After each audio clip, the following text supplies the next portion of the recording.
Alright you guys, welcome to another deck profile. Today we're going to be going over Aegislash BKT. Very weird kind of deck concept, but you'll find out it's very similar to a lot of others. It's all about this attack, Painful Sword. It's double the amount of damage counters on each of your opponent's Pokemon, so the idea is just to spread a whole bunch of damage, and then Painful Sword to take 6 knockouts, hopefully. That's kind of the idea of it. So the way that we built it is we built it like Dusknoir. We built it with a lot of spread stuff, and then basically you're just going to come in with Aegislash, Painful Sword them, and bip bop boop, you take 5-6 prizes a turn, or that sort of, or just win the game. Pluses and minuses to this. Plus, you can have those big turns where you're just waiting, and then you go bam, take all their prizes. Minuses of this deck, it is basically just like a worse version of Dusknoir. Usually when I play the deck, I actually end up not getting Aegislash out, and I just go for spread attacks and do cool things where I'm just taking knockouts for spread and not Aegislash. So it just is a strictly worse version of Dusknoir.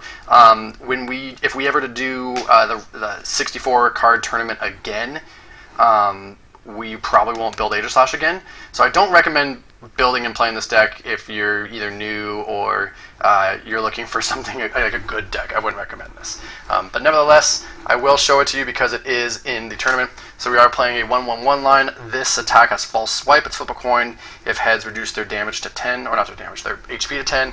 So that can be used in cool situations, especially with spread. But a 1-1-1 Aegislash line. We're going to play basically all of the Pokemon that are in Dusknoir, pretty much. The 1-1 Fortress line to spread 10 to everything, plus the Spiritomb that when you bench it, it does 10 to everything, but you only can use it once per turn. We are going to play a Spiritomb.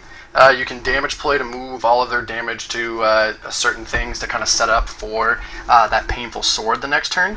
One of the downsides of this is your opponent just like max potions or AZs or that sort of thing. It does hinder with your ability to Painful Sword the next turn, and that's why Dusknoir is strictly better, because you can move the damage you have on your turn rather than waiting on what they're going to do.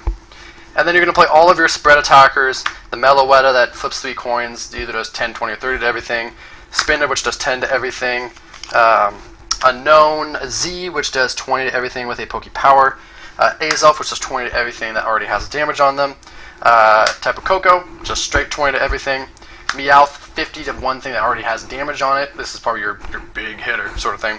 And then Mew to copy all those attacks for cheaper with 1 energy and Dimension Valley. So that's it for those Pokemon there. Like I said, it's very reminiscent of Dusknoir, just instead of a 1-1-1 Dusknoir line, it's a 1-1-1 Aegislash line. Support Pokemon are also going to look very similar to, or are going to be similar to a lot of decks. You're playing 1-1. You're playing a 1-1 Claydol, 2-2-1 Porygon Z to de-evolve them, because that's just going to add that damage basically to you. The difference between their max HP and the low HP, I've talked about this before, between 80 and 50, so it's basically just like plus 30 when you de-evolve Claydol, if you think about it that way in terms of math. It helps you get your Painful Sword off, so you don't have to hit as high as numbers. You can have big turns where you go Porygon Z, Painful Sword, and take a lot of knockouts there. So in theory, it's actually pretty decent, because you're taking like 5 to 6 prizes a turn, and just kind of devastating your opponent. But in practice, it's not as good as that. But then again, we might be playing it wrong. It might be played better with bats instead of spread, but who knows. Searching supporters, we got Wally, Collector, Rosie's, Karina I'm putting up in the Switch now, Skyla. All these searching sort of supporters get you set up early. Draw power, we have N and Rockets. We got Sycamore and Juniper. We're going to have Copycat, Lookers, Colress, and Oak. All either shuffle draw, discard draw, just straight draw. Switching cards, we're going to have Lysander, Guzma, and AZ. All very standard staple stuff there. Searching for 2 cards, we have Twins, because you're going to be losing a lot because you want to spread, and then Painful Sword and take 4 or 5. So they're going to take a couple knockouts before you're going to take knockouts. So Twins really good there. Mallow, and then Teammates. And then your miscellaneous, you got Trump Card, Marley's, and Hex. All very, very standard staple stuff. Nothing too crazy there. Lookers is the only thing you're not going to see in a lot of decks, but the extra draw power is handy here. Moving on to items. Come on, where are they? There we go. Searching items, we're going to have Evo Soda, Ultra Ball, Computer Search, Luxury Ball, PCOM, Swoop, and Level Ball. All staple, standard stuff in every single deck. There's nothing that really doesn't play these. That's nothing too weird. Draw power, you have Bill, Misty's Wrath, and Professor Oak. That's really all you need for draw power because you one energy attackers, one energy attacks. You don't need a lot of you don't need a blast to this deck. Recovery options. We're going to see a Super Rod, Rescue Stretcher, Item Finder, Junk Arm, Versus Seeker, Pile Pad, all for recovery. We are going to play what we like to call like the 4. I don't know a better name from, but like the 4 kind of, you'll see. Pokepuff, Erica's Perfume, Target Whistle, and Pokeflute. Those 4 I put in any deck that where if your opponent limits their bench size, it hurts you.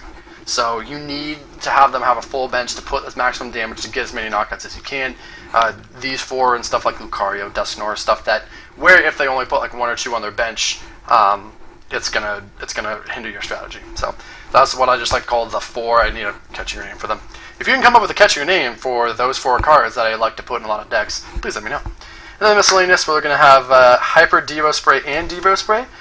This is not only for the Porygon Z problem, but for Fortress, so you can use that over and over again to go 10 spread, de-evolve, re-evolve 10 spread. Scoop up in every deck, Windstorm, Oak's Invention, Escape Rope, 1 Breeder is all you're going to need. You don't need a rare candy, it's just 1 stage 1 line. And then a laser to add extra damage if they stay in the active. It's just going to help your spread damage. All very staple standard stuff you'd see, except for the 4 there. Like I said, you'd see those in a lot of decks with where if your opponent limits the bench, they win. Stadiums, you're going to have Broken Time Space, you're playing Evolutions, you need to play that. Dimension Valley, it's you are playing a lot of Psychic Pokemon, that needs to go in there. Then Frozen City and Team Magma's base to help you spread damage onto their side of the field, so you can painful sort it. A little bit extra on the items here, you're going to have Flowstone and Muscle Band. Stuff you've seen in a lot of decks. You do play a lot of basic Pokemon, so fighting Fear Ball just kind of makes sense in this deck. The plus 10 damage you're going to get from this isn't always super common, but the plus 40 HP is going to be really helpful. Rocky Helmet to help put some more damage for Painful Sword on the play, plus a Bursting Balloon, same sort of thing. And then EXP Share to keep your multiple energy attackers flowing. Bursting Balloon is going to help you really take out those big HP Pokemon that have a whole lot of hit points, those there's GXs, those Megas, that sort of thing. Elite 4, we're going to play all 4 plus Dowsing. No reason not to play any of these. Dowsing is your best ace spec. Definitely just going to play all 4 there. Special Energies and Energies, pretty much actually the same. There's 10 total, 5 and 5. Double Colorless Energy and Upper Energy to use for Coco. You have Boost Energy almost exclusively for Aegislash because it does take 3 energies. Usually you'd have to go DC Dimension Valley sort of thing, but Boost Energy, you can do it right away. Prism and Rainbow. We do have a couple multiple energy attackers on the... actually, sorry, we don't have a couple multiple. They most always use Psychic. The only exception is the Spiritomb here. That's the only one that takes... the only basic Pokemon that takes not Psychic. But both of these count as Psychic on those basic Pokemon, so it's just a way to activate Spiritomb without having to play a special Dark. And then 1, 2, 3, 4, 5 upside down Psychic Energies because I wasn't paying attention and I already started and I didn't want to stop. So yeah, that does it for Aegislash. It is just a worse Dusknoir, but it is a more flashy Dusknoir because you can literally take all 6 knockouts on your opponent's side of the field and just win by benching them out. Like that way. So, yeah, if you have any questions on Aegislash, please let me know. Nothing too fancy here. But if not,